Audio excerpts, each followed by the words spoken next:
Cinema കണ്ടുകൊണ്ടിരിക്കുന്ന അത്ര സമയവും ആ സിനിമയുടെ ലോകത്തിലേക്ക് കാണികളെ കൊണ്ടുപോകുന്ന രീതിക്ക് ക്രാഫ്റ്റ് ചെയ്തേക്കുന്ന ഒരു സിനിമയാണ് അജയൻ്റെ രണ്ടാം മോഷണം എന്ന ARM. ഇന്ന് നമുക്ക് ARM എന്ന സിനിമയുടെ ലോകത്തെക്കുറിച്ചും അതുപോലെ തന്നെ ആ സിനിമയിലെ ലെയറുകളെക്കുറിച്ചും കഥാപാത്രങ്ങളെക്കുറിച്ചുമെല്ലാം നമുക്കൊന്ന് പറയാം.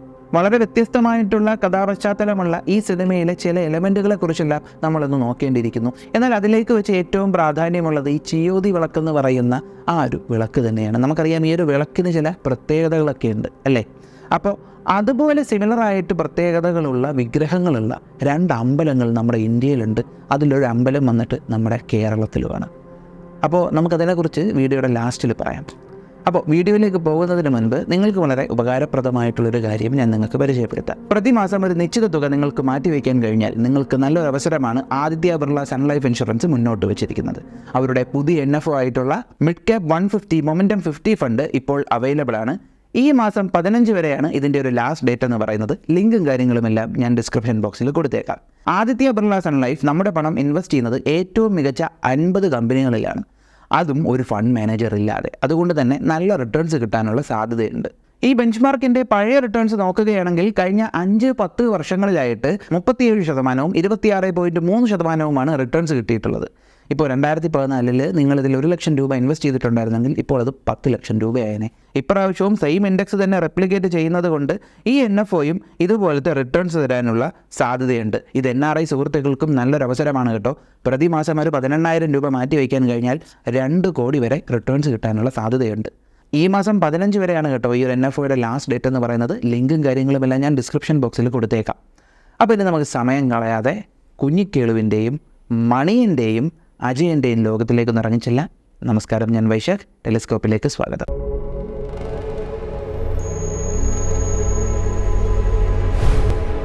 ഈ സിനിമയുടെ പ്രത്യേകത എന്ന് പറയുമ്പോഴത്തേക്കും വ്യത്യസ്തമായിട്ടുള്ള ഇതിൻ്റെ കഥാപശ്ചാത്തലവും അതുപോലെ മനോഹരമായിട്ടുള്ള കഥാപാത്രവും തന്നെയാണ്. പിന്നെ കാണുന്ന ആളുകൾക്ക് ഈ സിനിമ ഏറ്റവും നല്ല രീതിക്ക് എക്സ്പീരിയൻസ് ചെയ്യാൻ പറ്റുന്ന രീതിക്കുമാണ് ജിതിൻ ലാൽ എന്ന് പറയുന്ന ഡയറക്ടർ ഈ സിനിമ എടുത്തു വെച്ചിരിക്കുന്നത്.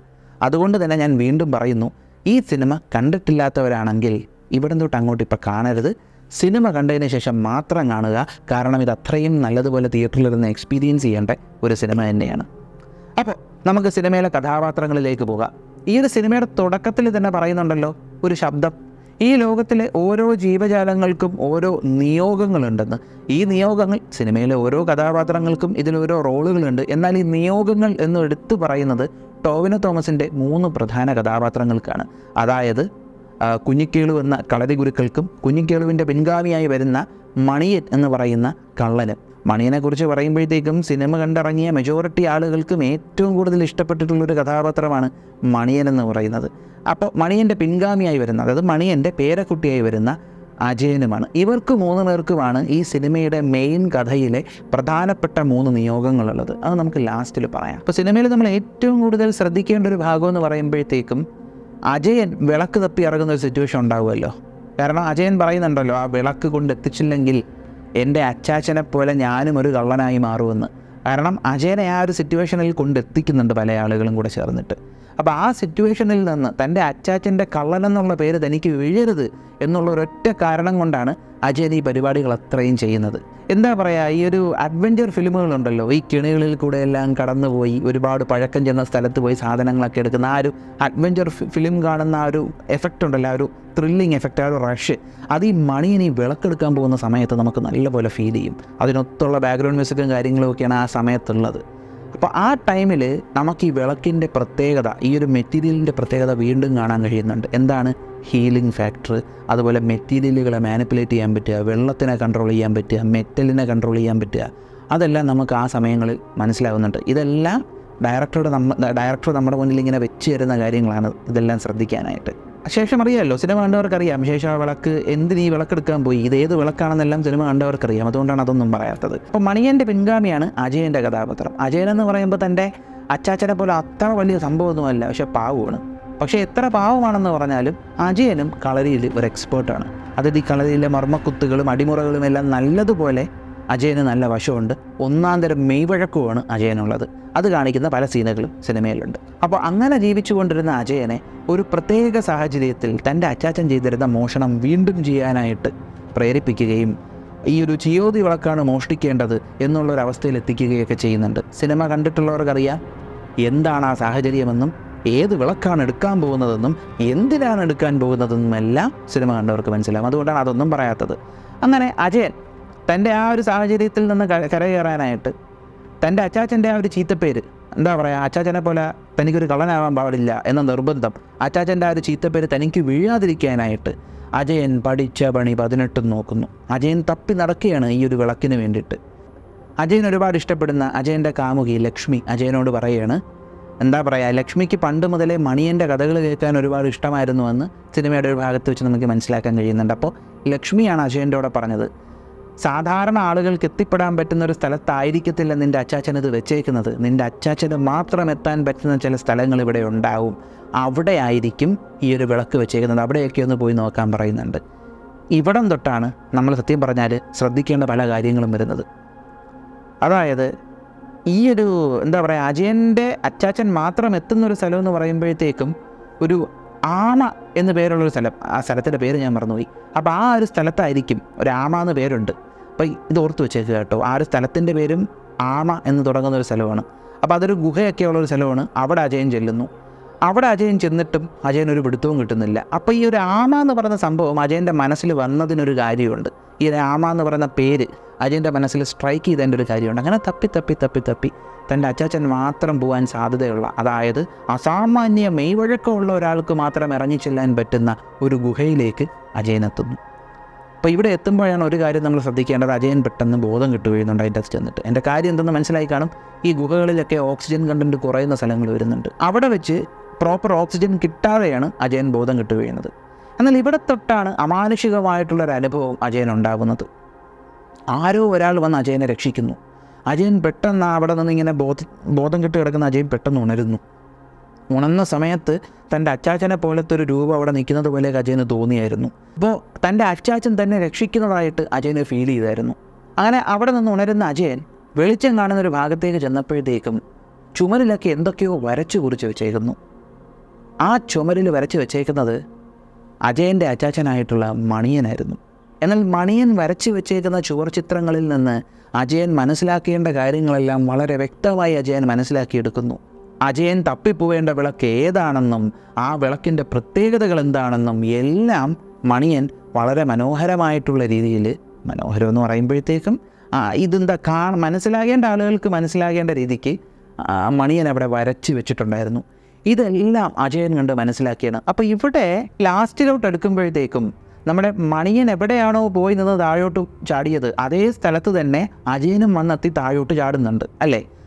ആ സമയത്തും അജയനെ മണിയൻ വന്ന് രക്ഷിക്കുന്നതായിട്ട് നമുക്ക് കാണുന്നുണ്ട്. ഈ സ്ഥലങ്ങളിലെല്ലാം നമുക്ക് 2 ചോദ്യങ്ങൾ ഉണ്ടാകുന്നുണ്ട് നമ്മുടെ മനസ്സിൽ.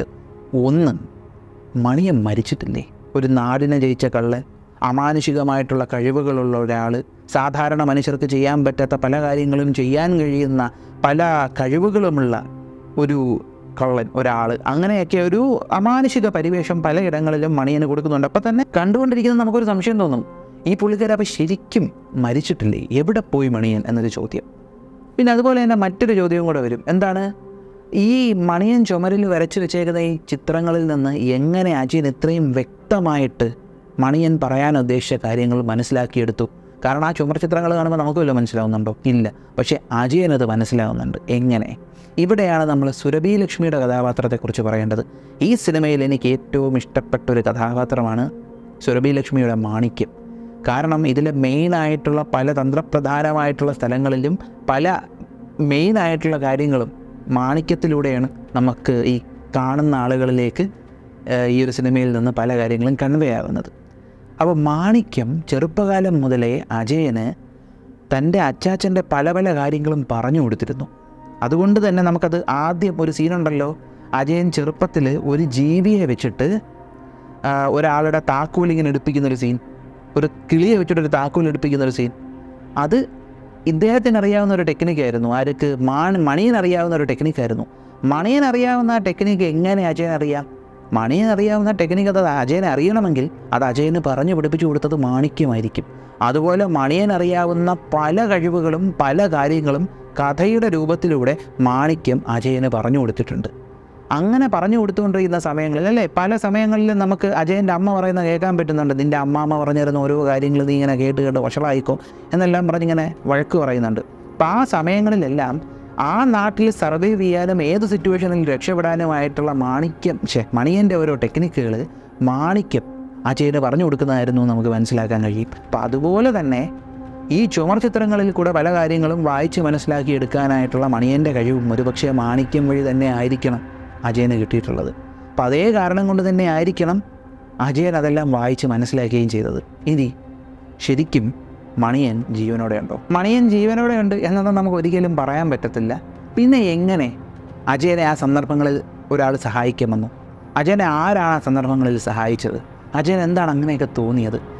ഇവിടെ നമ്മൾ തേർഡ് മാൻ ഫാക്ടർ അഥവാ തേർഡ് മാൻ സിൻഡ്രോം എന്ന് പറയുന്നൊരവസ്ഥയെക്കുറിച്ച് പറയേണ്ടിയിരിക്കുന്നു. അതായത് ചില പ്രത്യേക സാഹചര്യങ്ങളിൽ ആരും സഹായിക്കാനില്ല എന്ന് തോന്നുന്ന എക്സ്ട്രീം സിറ്റുവേഷനുകളിൽ മനുഷ്യരുടെ മനസ്സിലിരുന്നു കൊണ്ട് ആരോ തന്നോട് സംസാരിക്കുന്നത് പോലത്തെ തോന്നലുകൾ ഉണ്ടാകുന്നൊരവസ്ഥയാണ് ഈ തേർഡ് മാൻ ഫാക്ടർ എന്ന് പറയുന്നത്. ഇത് പല സന്ദർഭങ്ങളിലും പല ആളുകളും എക്സ്പീരിയൻസ് ചെയ്തിട്ടുണ്ട്. അതിനെക്കുറിച്ച് വളരെ പ്രശസ്തമായിട്ടുള്ള ഒരു തേർഡ് മാൻ ഫാക്ടറിൻ്റെ കഥ ഞാൻ പറഞ്ഞുതരാം. ഒരിക്കൽ അന്റാർട്ടിക്കയിൽ പര്യടനത്തിന് പോയൊരു ടീം, ആ സമയത്ത് ഇവർ തീർന്നു എന്ന് വിചാരിച്ചതാണ്. അതായത് ഒരു കാരണവശാലും ആ ഒരു സിറ്റുവേഷനിൽ നിന്ന് അവർക്ക് രക്ഷപ്പെടാനൊരു സാധ്യതയും ഇല്ല എന്ന് തോന്നുന്ന ഒരു സിറ്റുവേഷൻ എത്തിയപ്പോഴത്തേക്കും അവരുടെ കൂടെ ഉണ്ടായിരുന്ന ഓരോ ആളുകളുടെ മനസ്സിലും അല്ലെങ്കിൽ മെജോറിറ്റി ആളുകളുടെ മനസ്സിലും ആരോ ഒരാൾ അവരോട് സംസാരിക്കുന്നത് പോലെ അവർക്ക് തോന്നിയായിരുന്നു.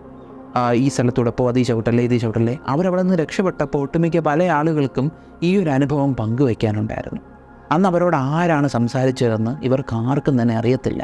അപ്പോൾ അങ്ങനെ ഒരു പ്രൂവൺ ആയിട്ടുള്ളൊരു സംഭവം ഉണ്ട്, തേർഡ് മാൻ ഫാക്ടർ അല്ലെങ്കിൽ തേർഡ് മാൻ സിൻഡ്രോം. ഒരുപക്ഷെ ഈ തേർഡ് മാൻ ഫാക്ടർ തന്നെ ആയിരിക്കണം അജയൻ ആ സമയത്ത് എക്സ്പീരിയൻസ് ചെയ്തിട്ടുണ്ടാവുക. എങ്ങനെ? ചെറുപ്പക്കാലം മുതലേ മാണിക്യം എന്ന് പറയുന്ന അമ്മാമ അജയന് പറഞ്ഞു കൊടുത്തുകൊണ്ടേയിരിക്കും, നിന്നേത് സാഹചര്യത്തിലും നിൻ്റെ അച്ചാച്ചൻ രക്ഷിക്കും, ആരിൽ നിന്നും എന്ത് സാഹചര്യത്തിലും മോനെ നിൻ്റെ അച്ചാച്ചൻ നിന്നെ രക്ഷിക്കും, അത്രത്തോളം ശക്തിയുള്ള ആളാണ് നിൻ്റെ അച്ചാച്ചൻ. ഒരു ദൈവിക ശക്തിയുള്ള ഒരാളുടെ ഒരു അമാനുഷിക പരിവേഷം ചെറുപ്പം മുതലേ തൻ്റെ അച്ചാച്ചന് കേട്ടുവരുന്ന അജയൻ. ആ നാട് മുഴുവനും എല്ലാവരും ഭയന്നിരുന്നൊരു കള്ളനായിരുന്നു മണിയൻ. അതുകൊണ്ട് തന്നെ മണിയൻ ആ നാട്ടിൽ ആര് വന്നാലും അവരെയൊക്കെ കാട്ടിയും ശക്തിയുണ്ടെന്ന ചിന്ത അജയൻ്റെ സബ് കോൺഷ്യസിൽ ഒരു പക്ഷേ കയറിയിട്ടുണ്ടാവണം.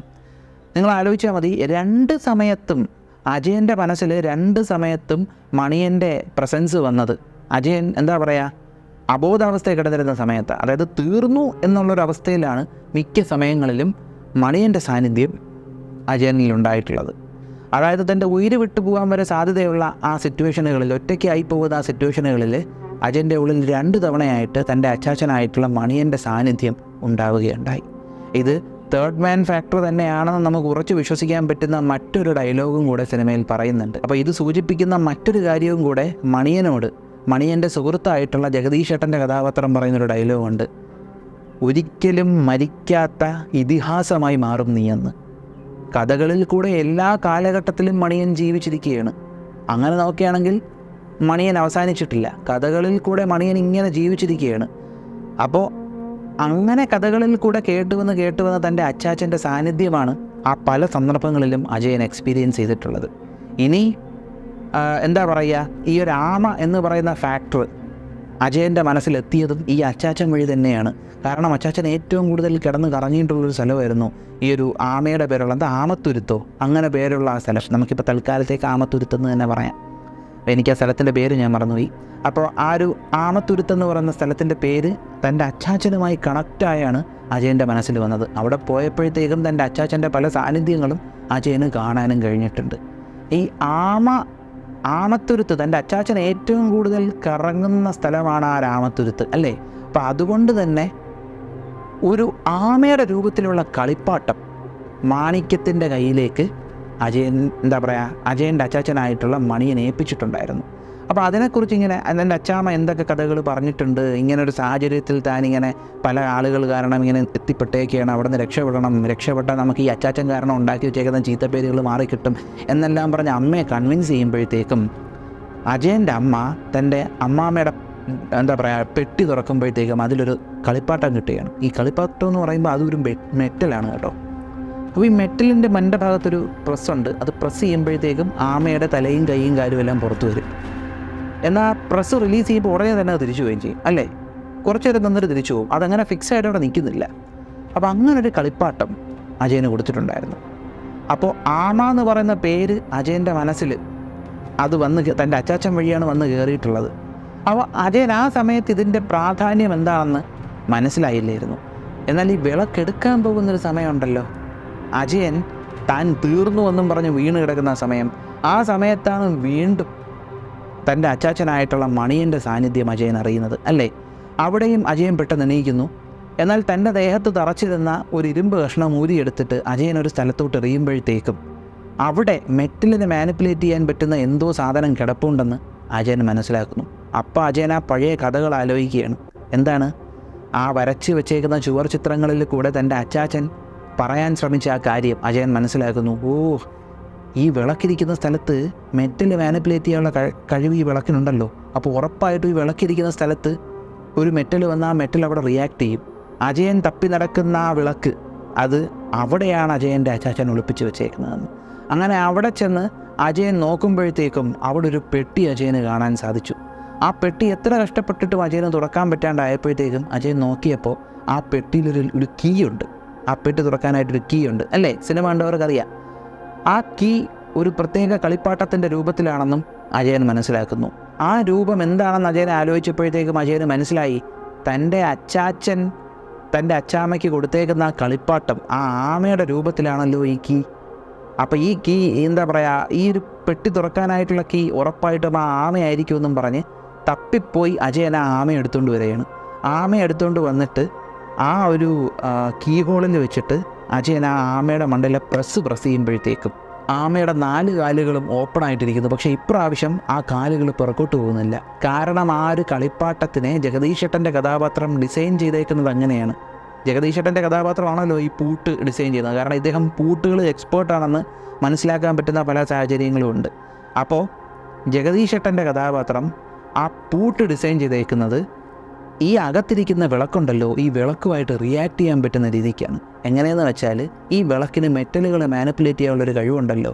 അപ്പോൾ ഈ ഒരു വിളക്ക് വെച്ച് പൂട്ടിയേക്കുന്ന ഈ പെട്ടിയുടെ മുകളിൽ ഈ ആമയുടെ കീ കൊണ്ട് വെച്ച് ഇങ്ങനെ പ്രസ് ചെയ്യുമ്പോഴത്തേക്കും ആ കാലുകളും തലയും, ഈ ആമയുടെ കളിപ്പാട്ടത്തിൻ്റെ കാലുകളും തലയും അകത്തോട്ട് തിരിച്ചു പോകാതിരിക്കുന്ന രീതിക്ക് ആ അകത്തിരിക്കുന്ന വിളക്കിന് ഈ ഒരു കളിപ്പാട്ടത്തിനെ ഹാൻഡിൽ ചെയ്യാൻ പറ്റും, ഇൻഫ്ലുവൻസ് ചെയ്യാൻ പറ്റും. ആ രീതിക്കാണ് ആ ഒരു കളിപ്പാട്ടത്തിനെ ജഗദീഷ് ചേട്ടൻ്റെ കഥാപാത്രം നിർമ്മിച്ചിരിക്കുന്നത്.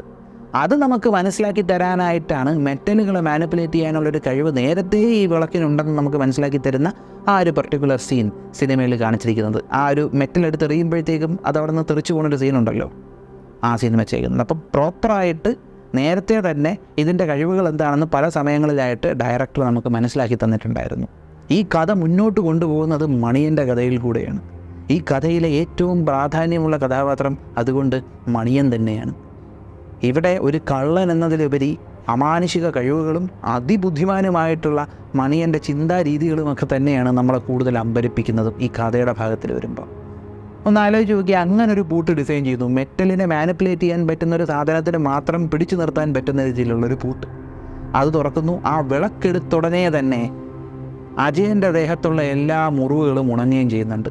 കാരണം എന്താണ്, ആ വിളക്കിന് ഹീലിംഗ് ഫാക്ടേഴ്സ് സ്പീഡ് കൂട്ടാനായിട്ടുള്ള കഴിവുണ്ട്. ദേഹത്ത് മുറിവുകൾ ഉണക്കാനുള്ള കഴിവ് ആ ഒരു മെറ്റീരിയലിനുണ്ട്. എന്ത് ബ്യൂട്ടിഫുള്ളായിട്ടാണല്ലേ ഈ ഒരു കഥ ക്രാഫ്റ്റ് ചെയ്ത് വെച്ചേക്കുന്നത്. അത് അതിനെക്കാട്ടിയും മനോഹരമായിട്ടുള്ള രീതിയിൽ സംവിധാനം ചെയ്ത ജിതിൻ ലാൽ എന്ന് പറയുന്ന ഡയറക്ടർക്ക് ആദ്യം തന്നെ ഒരു അപ്രീസിയേഷൻ കൊടുക്കാതിരിക്കാൻ വയ്യ. എന്തു തന്നെയാണെങ്കിലും മലയാളത്തിൽ നമുക്ക് അഭിമാനത്തോടു കൂടി പറയാൻ പറ്റുന്ന ഒരു സിനിമ കൂടെയായി അജയൻ്റെ രണ്ടാം മോഷണം. പക്ഷേ ഇതിൽ എനിക്ക് ഏറ്റവും ഇഷ്ടപ്പെട്ടത് ഈ സിനിമയ്ക്ക് അജയൻ്റെ രണ്ടാം മോഷണം എന്ന് പേരിട്ട കാര്യമാണ്. കാരണം അജയൻ രണ്ടാമത് പോകുന്ന ഒരു മോഷണം ഉണ്ടല്ലോ, അത് ഈ ലോകത്തിൽ ഏറ്റവും കൂടുതൽ മോഷ്ടിക്കാൻ പാടുള്ള കാര്യമാണ്. ആരാണ്? അജയൻ്റെ കാമുകിയുടെ പിന്നാലെ അജയൻ പോകുമ്പോഴാണല്ലോ അജയൻ്റെ രണ്ടാം മോഷണം എന്ന് എഴുതി കാണിക്കുന്നത്. അത് ആ ഒരു സിനിമയ്ക്ക് പേരിട്ട രീതി ഒരുപാട് ഇഷ്ടപ്പെട്ടു എനിക്ക്. അപ്പം നമുക്കിനി ഇതിലെ മെയിൻ സംഭവമായിട്ടുള്ള ചിയോതി വിളക്കിനെ കുറിച്ച് പറയാം. ചിയോതി വിളക്കിൻ്റെ പ്രത്യേകത എന്താണ്? ഈ ഒരു വിളക്ക് ബഹിരാകാശത്ത് നിന്ന് വന്ന് പതിച്ച ഒരു ഉൽക്കയിൽ നിന്ന് നിർമ്മിച്ചിരിക്കുന്ന വിളക്കാണ്. ആ ഉൽക്കയുടെ കളർ പച്ച കളറാണ്, ശ്രദ്ധിച്ചായിരുന്നോ? അതുപോലെ തന്നെ ഈ ഒരു ഉൽക്കയിൽ നിന്ന് നിർമ്മിച്ച ഈ വിളക്കിന് ഹീലിംഗ് പ്രോപ്പർട്ടീസ് ഉണ്ട്, മുറിവൊക്കെ ഉണക്കുന്നുണ്ടല്ലേ. അപ്പോൾ ഇതുപോലെ സ്പെഷ്യാലിറ്റി ഉള്ള വിഗ്രഹങ്ങൾ വല്ലതും നമ്മുടെ ഇന്ത്യയിലുള്ള ഏതെങ്കിലും അമ്പലങ്ങളിൽ ഉണ്ടോ എന്ന് അറിയാനായിട്ട് ഞാനൊന്ന് തപ്പിപ്പോയപ്പോൾ അതുപോലെ 2 വിഗ്രഹങ്ങളുള്ള 2 ക്ഷേത്രങ്ങളുണ്ട്. അപ്പോൾ നമുക്ക് ഈ സിനിമയുടെ എക്സ്പ്ലനേഷൻ്റെ ഭാഗമായിട്ട് മാത്രം അതിനെക്കുറിച്ചുകൂടെ ഒന്ന് പറയാം. ഈ 2 ക്ഷേത്രങ്ങളിൽ ഒരു ക്ഷേത്രം നമ്മുടെ കേരളത്തിലാണ്. ഈ അമ്പലത്തെക്കുറിച്ച് കേൾക്കാത്ത ആളുകൾ കുറവായിരിക്കും. അത്രത്തോളം ഫേമസ് അമ്പലമാണ് നമ്മുടെ സ്വന്തം ഗുരുവായൂർ. കേട്ടപ്പോൾ ഞാനും സ്വന്തം വിട്ടുപോയി. അപ്പോൾ ഈ ഗുരുവായൂരിലെ വിഗ്രഹം നിർമ്മിച്ചിരിക്കുന്നത് പാതാളാഞ്ജന ശില എന്നാണ്. എന്തുകൊണ്ട് പാതാളാഞ്ജന ശില എന്ന് പേര് വന്നെന്നറിയോ?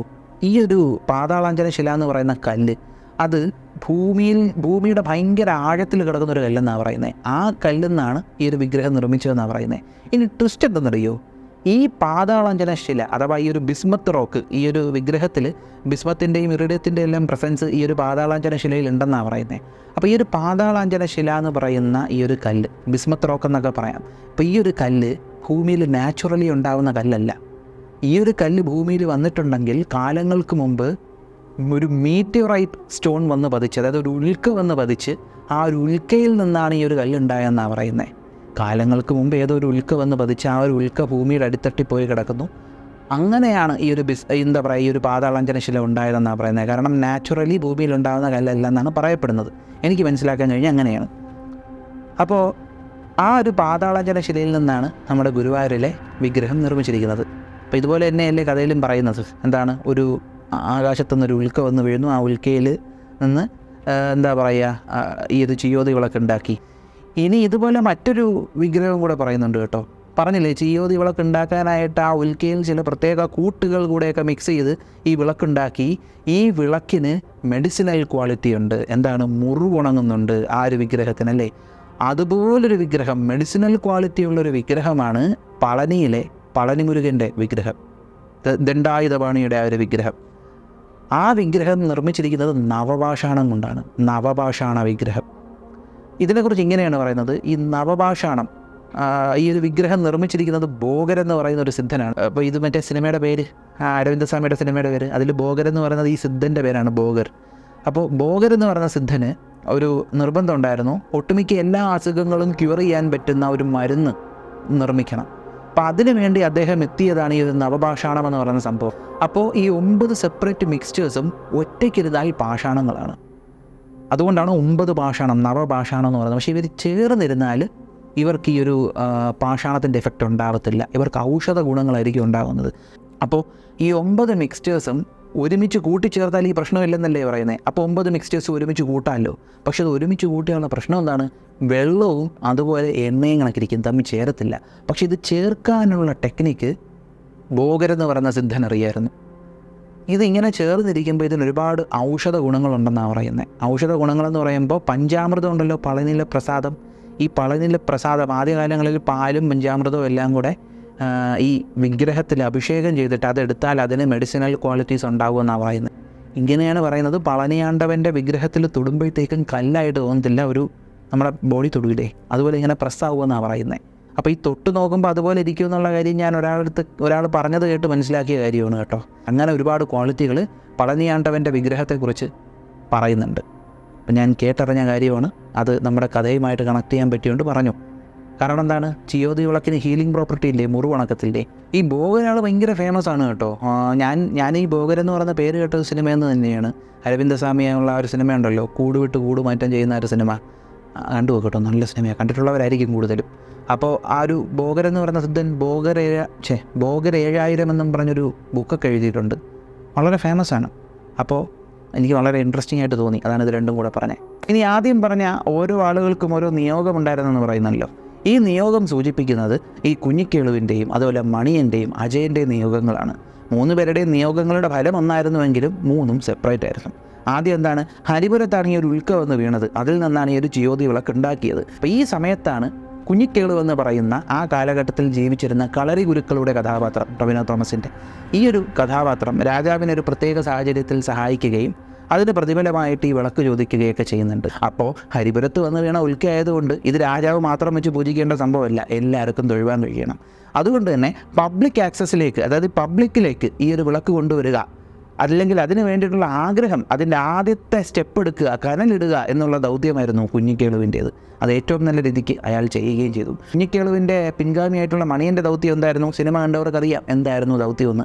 എന്നാൽ അതിനെക്കാട്ടിയും പുറമെ ഏറ്റവും വലിയ ദൗത്യം എന്ന് പറയുമ്പോഴത്തേക്കും തൻ്റെ ചെറുമകനായിട്ടുള്ള അജയനെ കൊണ്ട് ഏറ്റവും നല്ല രീതിക്ക് കുഞ്ഞുട്ടികൾ എന്ത് ആഗ്രഹിച്ചിരുന്നു, അതായത് ഈ ഒരു ജിയോ വിളക്ക് എല്ലാവർക്കും ആക്സസ് ചെയ്യാൻ പറ്റണം, എല്ലാവർക്കും തൊഴുവാൻ പറ്റണം എന്നുള്ള ആ ആഗ്രഹം വഴികൾ കൂടുതലും തെളിച്ചു കൊടുത്തത് മണിയനായിരുന്നു. ഇതായിരുന്നു മണിയൻ്റെ നിയോഗം.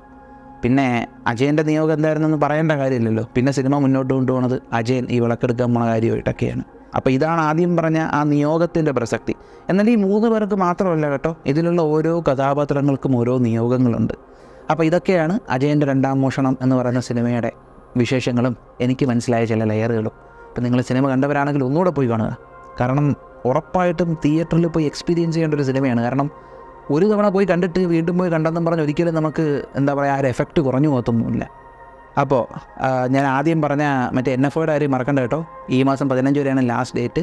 നേരത്തെ പറഞ്ഞിട്ടുള്ള ഫീച്ചേഴ്സിന് പുറമെ 80C പ്രകാരവും 10D പ്രകാരവുമുള്ള ടാക്സ് ബെനിഫിറ്റുകളുമുണ്ട്. ലിങ്കും കാര്യങ്ങളും എല്ലാം ഞാൻ ഡിസ്ക്രിപ്ഷൻ ബോക്സിൽ കൊടുത്തേക്കാം, ഒന്ന് കയറി നോക്കുക. പിന്നെ നേരത്തെ കുറച്ച് പേര് ടൈപ്പ് ചെയ്തേക്കുന്നത് ഞാൻ ശ്രദ്ധിച്ചായിരുന്നു. നമ്മുടെ ചാനലിൽ ചരിത്രം റിലേറ്റഡ് ആയിട്ടുള്ള വീഡിയോ ചെയ്തിട്ട് കുറച്ചായെന്ന്. നെക്സ്റ്റ് നമുക്ക് ചരിത്രം റിലേറ്റഡ് ആയിട്ടുള്ള ഒരു വീഡിയോ തന്നെ ചെയ്യാം. അപ്പോൾ ഈ ഒരു വീഡിയോ നിങ്ങൾക്ക് ഇഷ്ടമായെന്ന് വിശ്വസിക്കുന്നു. നിങ്ങളുടെ അഭിപ്രായങ്ങളൊന്ന് കമൻറ്റ് ചെയ്തേക്കുക. നമ്മുടെ ചാനലിലേക്ക് നിങ്ങൾ ആദ്യമായിട്ടാണ് വരുന്നതെങ്കിൽ ഉറപ്പായിട്ട് സബ്സ്ക്രൈബ് ചെയ്തേക്കുക. നമ്മുടെ ചാനലിലെ കണ്ടൻറ്റുകൾ നിങ്ങൾക്ക് ഇഷ്ടപ്പെടുന്നുണ്ടെങ്കിൽ നിങ്ങളുടെ ബന്ധുമിത്രാദികൾക്കും പറ്റുമെങ്കിൽ ശത്രുക്കൾക്കും ഒന്ന് അയച്ചു കൊടുക്കുക. മറ്റൊരു വീഡിയോയിൽ മറ്റൊരു കണ്ടൻറ്റുമായി കാണുന്നത് വരെ